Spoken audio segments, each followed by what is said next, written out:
Healthy sexuality holds many benefits for patients with chronic diseases. These include better relationship quality, psychological well-being such as better sleep and reduced stress, as well as better health. Indeed, regular sexercise can reduce the risk of further heart problems, for example. And despite media portrayals in romantic movies and beyond, older people are sexual, rates of sexually transmitted infections in retirement facilities are high. Yet, about half of older people with chronic diseases are not having sex, and half of those are having sexual difficulties. Most are not discussing this with their healthcare providers. Sexual health is defined by the World Health Organization, WHO, as a comprehensive state of well-being in relation to sexuality and not merely the absence of dysfunction. This can be expressed in all sorts of constellations, including solo sex, partnered sex, be it heterosexual or otherwise, polyamory, and/or in peoples of varying gender identities. Unfortunately, however, there is not a lot of research in this field, so please accept the caveat that much of what follows in this post and the next is based on research in heterosexual cisgender couples. WHO also asserts that sexual health requires a positive and respectful approach and the possibility of having pleasurable and safe experiences. Far too many people have been victims of sexual violence, which impacts their future sexual well-being. Please seek treatment if you have been a victim and need care. Sex should always be consensual. Sexual dysfunction in chronic disease.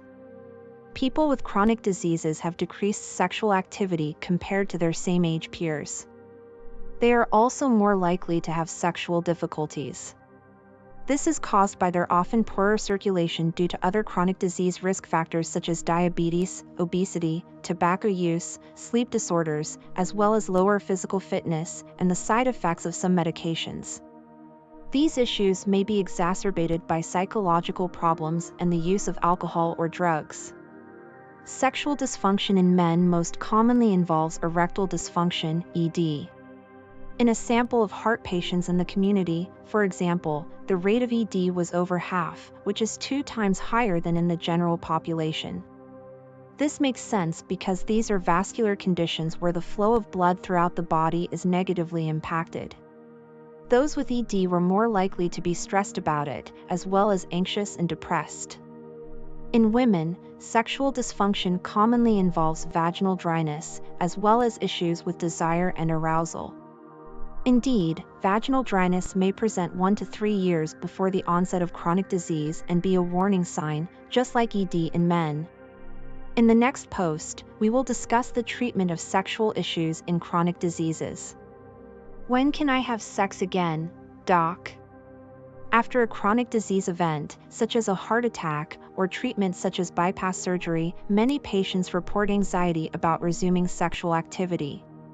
For example, they might worry it could induce heart palpitations, chest pain, or even death. Rest assured, the risk is not higher than in patients who did not have heart attacks, although there is an infamous case in the literature about a patient who died during extramarital sex.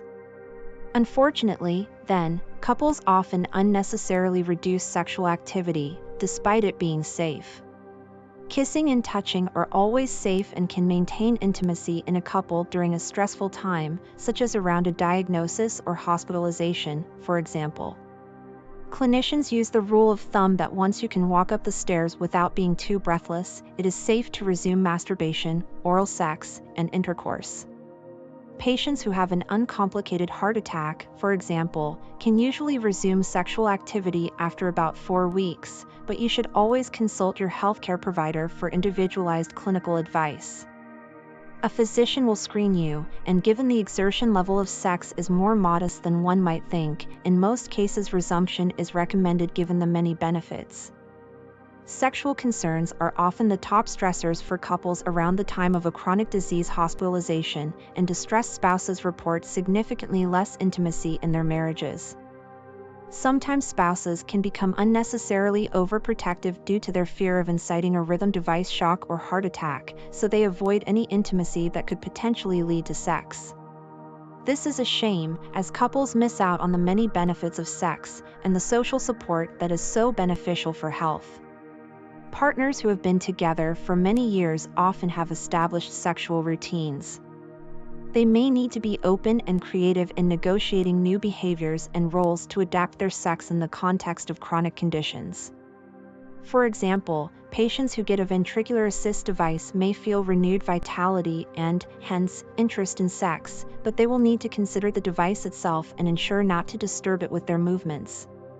Patients with rhythm devices may need to consult with their electrophysiologist to adjust the settings. Indeed, many couples experience sexual issues in the years leading up to a chronic disease diagnosis due to the increasing physiological effects of the disease. So, oftentimes, the diagnosis is a turning point where this could be addressed.